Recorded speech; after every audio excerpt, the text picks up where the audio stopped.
Assalamualaikum warahmatullahi wabarakatuh. Perkenalkan, saya Riko Darmawan, NIM A2101845.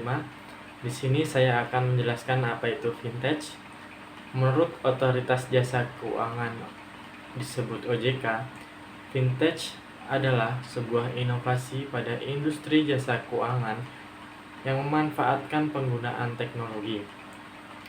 Produk vintage biasanya berupa suatu sistem yang dibangun guna menjalankan mekanisme transaksi keuangan yang spesifik. Vintage semakin berkembang karena adanya perusahaan titisan atau startup. Perkembangan penggunaan vintage dan perusahaan vintage juga terus berkembang dari tahun ke tahun. Menurut data dari Bank Dunia, penggunaan vintage pada tahun 2007 sebanyak 7% dan berkembang menjadi 20% pada tahun 2011.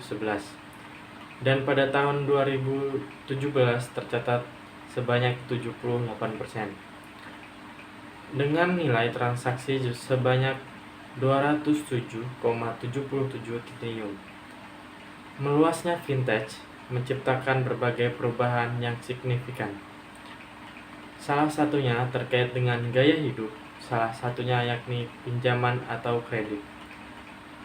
Sebelum perkembangan vintage, orang cenderung meminjam ke bank secara langsung. Kini, dengan adanya vintage, orang bisa mengandalkan pinjaman modal dari platform online seperti peer-to-peer atau P2P.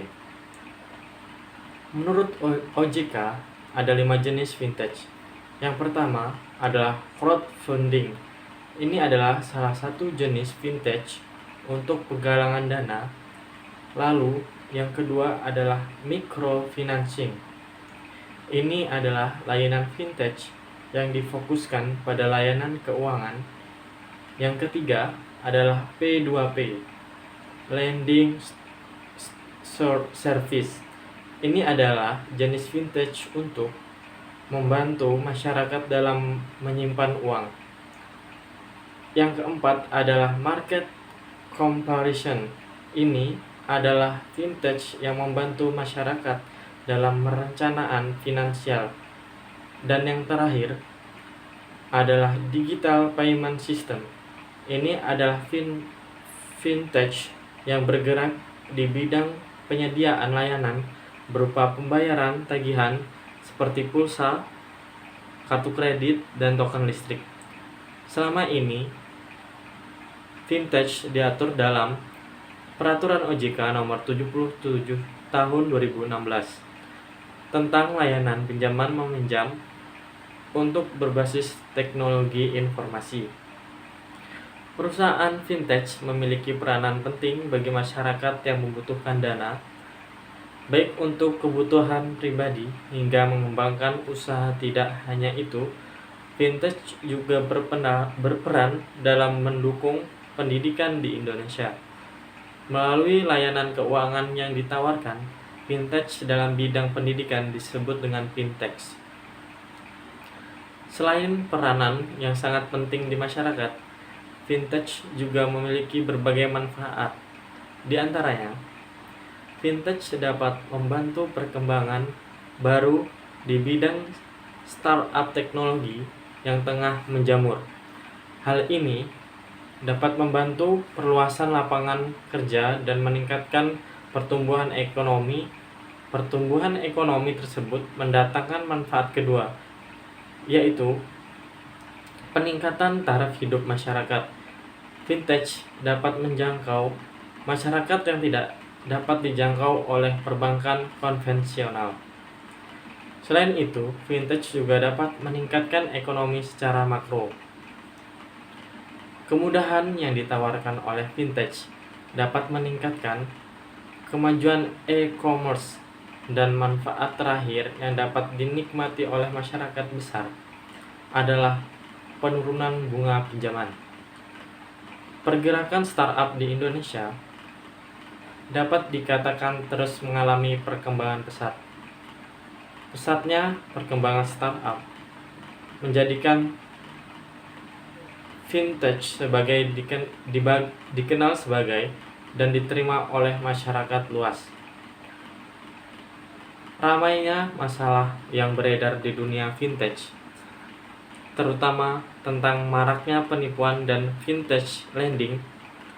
Vintage lending sendiri adalah vintage yang menjembatani peminjaman dan pemberi pinjaman bertransaksi tanpa bertemu langsung.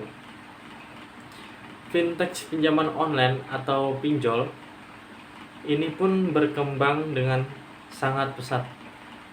Hingga Februari tahun 2021, tercatat total penyaluran dananya mencapai 169,5 triliun. Jumlah peminjam melonjak 899% dari 4,36 juta nasabah pada tahun 2018 menjadi 43,56 juta nasabah per Desember tahun 2020. Namun, di balik pertumbuhannya yang pesat, banyak terjadi pinjaman online ilegal. Hal ini tercatat karena banyaknya nasabah yang dilakukan pengaduan ke berbagai lembaga terkait dengan kasus penipuan pinjaman online atau pinjol. Sulitnya memberantas